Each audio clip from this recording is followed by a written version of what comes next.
मित्रांनो, वोडाफोन आयडियाचा तब्बल 51,970 कोटींचा ऐतिहासिक नफा दर झालेला आहे.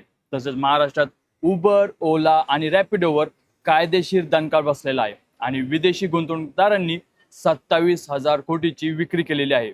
मित्रांनो, मी किरण कदम आणि तुमचं स्वागत आहे आजच्या पॉइंटेड चर्चामध्ये. मित्रांनो, जसं की तुम्हाला माहिती मी बाहेर गावी आलेलो आहे आणि खूप वेळात वेळ काढून तुमच्यापर्यंत न्यूज पोहोचवण्याचा माझा प्रयत्न असणार आहे. एकही न्यूज मिस करणार नाही असा मी नक्कीच प्रयत्न करेल. तर विदाउट वेस्टिंग एनी टाइम सुरू करूया आजच्या बिझनेस न्यूज बद्दल. तर मित्रांनो, सर्वात पहिली न्यूज आहे वोडाफोन आयडिया बद्दल. तर सर्वात पहिली आणि सर्वात मोठी शॉकिंग न्यूज ही असणार आहे. वर्षानुवर्षे तोट्यामध्ये चालणाऱ्या वोडाफोन आयडिया चौथ्या तिमाहीमध्ये सर्वात जास्त म्हणजे 51,970 कोटी रुपयांचा त्यांनी प्रॉफिट नोंदवलेला आहे. मित्रांनो, लर्निंग पॉईंट म्हणजे हा नफा कंपनीच्या रोजच्या व्यवहारातून आलेला नाहीये, तर सरकारने जे AGR ड्यूज आहेत ते त्यांचे रिस्ट्रक्चर केलेले आहेत, त्यामुळे त्यांचा वन टाइम अकाउंटिंग गेन हा ठरलेला आहे.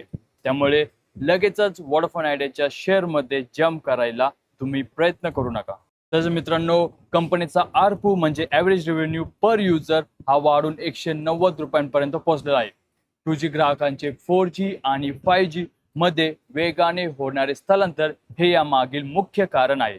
तसंच मित्रांनो, वोडाफोन आयडियाला आणखी मजबूत करण्यासाठी आदित्य बिर्ला ग्रुपकडून त्यांना 4,730 कोटी रुपयांची इन्व्हेस्टमेंट मिळणार आहे. हा प्रमोटर फंडिंगमुळे बँकेचा कंपनीवर विश्वास नक्कीच वाढेल.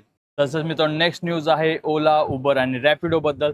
तर महाराष्ट्राच्या सायबर विभागाने गुगल आणि ॲपलला त्यांच्या ॲपल स्टोअरवरनं किंवा ॲप स्टोअरवरून हे हटवण्यासाठी नोटीस दिल्या होत्या. मित्रांनो, हा वाद केवळ बाईक टॅक्सीच्या नियमांबद्दल आहे. कॅब आणि ॲटो सेवा ही कायम स्वरूपात चालू राहतील, पण रॅपिडो सारख्या प्रामुख्याने बाईक टॅक्सीवर चालणाऱ्या कंपनीला याचा नक्कीच फटका बसणार आहे. तर मित्रांनो, नेक्स्ट न्यूज आहे ओला इलेक्ट्रिक बद्दल. तर ओला इलेक्ट्रिकने आपल्या OET आणि OCT या उपकंपन्यांमध्ये 2,000 कोटींची इन्व्हेस्टमेंट करायची घोषणा केलेली आहे, जेणेकरून ई स्कूटर आणि बॅटरी टेक्नॉलॉजीमध्ये वेग वाढवता येईल. तर मित्रांनो, रॅपिडो बद्दल अजून एक न्यूज आहे. कायदेशीर कटकटी एका बाजूला असताना रॅपिडोने तब्बल $240 बिलियन नवा निधी उभारला असून कंपनीची व्हॅल्युएशन आता $3 बिलियन वर पोहोचलेली आहे. तसंच मित्रांनो, नेक्स्ट न्यूज आहे FIS बद्दल. तर मे महिन्यापर्यंत विदेशी गुंतवणूकदारांनी म्हणजे FISनी भारतीय बाजारातून तब्बल 27,000 कोटी रुपये काढून घेतलेले आहेत. मित्रांनो, इंटरनॅशनल मार्केट्स पाहता हे खूप पॅनिक सिच्युएशन आता समोर येत आहे. तर मित्रांनो, नेक्स्ट न्यूज आहे भारत आणि UAE मधल्या ऑइल कराराबद्दल. तर भारताने UAE सोबत $5 अब्ज कच्चा तेल आणि LPG पुरवठा करार केलेला आहे. यामुळे देशातील ऊर्जा सुरक्षा आता मजबूत होणार आहे. तरी मित्रांनो, CNG मध्ये 1 रुपयाची वाढ ही आपल्याला दिसून येत आहे. सर्वसामान्य माणसाच्या खिशाला पुन्हा कात्री बसणार आहे आणि सरकार CNGच्या दरामध्ये प्रति किलो 1 रुपयाची वाढ हे करणार आहे. तर मित्रांनो, नेक्स्ट न्यूज आहे फॉरेन ट्रॅव्हल बद्दल. तर पंतप्रधान मोदींनी स्पष्ट केलेलं आहे की फॉरेन ट्रॅव्हलवरती कोणताही नवीन कर लावण्याचा त्यांचा विचार चालू नाहीये. त्यामुळे सर्व अफवांवरती आता पूर्णविराम बसलेला आहे. तर मित्रांनो, नेक्स्ट न्यूज आहे इथेनॉल बद्दल. भारताची इथेनॉल उत्पादन क्षमता ही 2,000 कोटी लिटर्सवर पोहोचलेली आहे.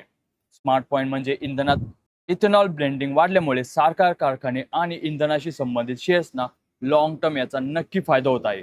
तर मित्रांनो, बिग न्यूज आहे यूट्यूबर अंकुर वारिको बद्दल. तर प्रसिद्ध कंटेंट क्रिएटर अंकुर वारिको यांनी आपला ऑनलाईन कोर्सचा व्यवसाय अधिकृतरित्या बंद केलेला आहे. एडटेक क्षेत्रातील मंदी आणि बदलत्या ट्रेंडचा हा मोठा पुरावा आपल्याला दिसून येतोय. तर मित्रांनो, आता नेक्स्ट डिस्कस करूया फ्लिपकार्ट IPO बद्दल. तर फ्लिपकार्टने आपल्या आगामी IPO तात्पुरते पुढे ढकलण्याचा निर्णय घेतलेला आहे. सध्या केवळ प्रॉफिटेबिलिटीवर त्यांचं लक्ष केंद्रित करण्याचा विचार आहे. त्यामुळे मित्रांनो, आता आपल्याला दिसून येते की स्टार्टअप्स हे आता फक्त व्हॅल्युएशनच्या मागे धावत नाहीयेत. तर मित्रांनो, IPO पुढे गेला असला तरी भारतीय ई-कॉमर्स बाजारपेठ ही फायनान्शियल इयर 2030 पर्यंत $114 बिलियन पर्यंतचा टप्पा गाठेल असा अंदाज सर्वांनी बांधलेला आहे. तर मित्रांनो, डिवोशनल स्टार्टअप देवधाम बद्दल आता नेक्स्ट न्यूज आहे. ऑनलाईन पूजा आणि दर्शनाची सुविधा देणाऱ्या देवधाम या स्टार्टअपला आपले कामकाज हे बंद करावे लागलेले आहे. धार्मिक स्टार्टअपच्या क्षेत्रात स्पर्धा करणे हे खूप कठीण काम आहे. तर मित्रांनो नेक्स्ट न्यूज आहे टेम्पर्ड ग्लास बद्दल. सरकार आता मोबाईलच्या टेम्पर्ड ग्लासच्या आयातीवर आणि उत्पादनावर कडक गुणवत्ता नियम लागू करणार आहे. स्थानिक मॅन्युफॅक्चरिंगसाठी ही चांगली बातमी असणार आहे. तर मित्रांनो नेक्स्ट न्यूज आहे टाटा इलेक्ट्रॉनिक्स बद्दल. तर टाटा इलेक्ट्रॉनिक्सने सेमीकंडक्टर क्षेत्रातील जागतिक दिग्गज कंपनी ASML सोबत भारताच्या पहिल्या 300 mm सेमीकंडक्टर फॅबसाठी करार केलेला आहे. भारतीय चिप मॅन्युफॅक्चरिंगच्या इतिहासातील हे सर्वात मोठे पाऊल ठरलेले आहे. तर मित्रांनो नेक्स्ट न्यूज आहे टेन्सेंट बद्दल. तर चीनी दिग्गज कंपनी टेन्सेंटने नवीन मार्ग शोधून भारतीय गेमिंग मार्केटमध्ये पुन्हा प्रवेश करण्याची तयारी दाखवलेली आहे. स्थानिक गेमिंग कंपन्यांसाठी ही आता मोठी स्पर्धा असणार आहे.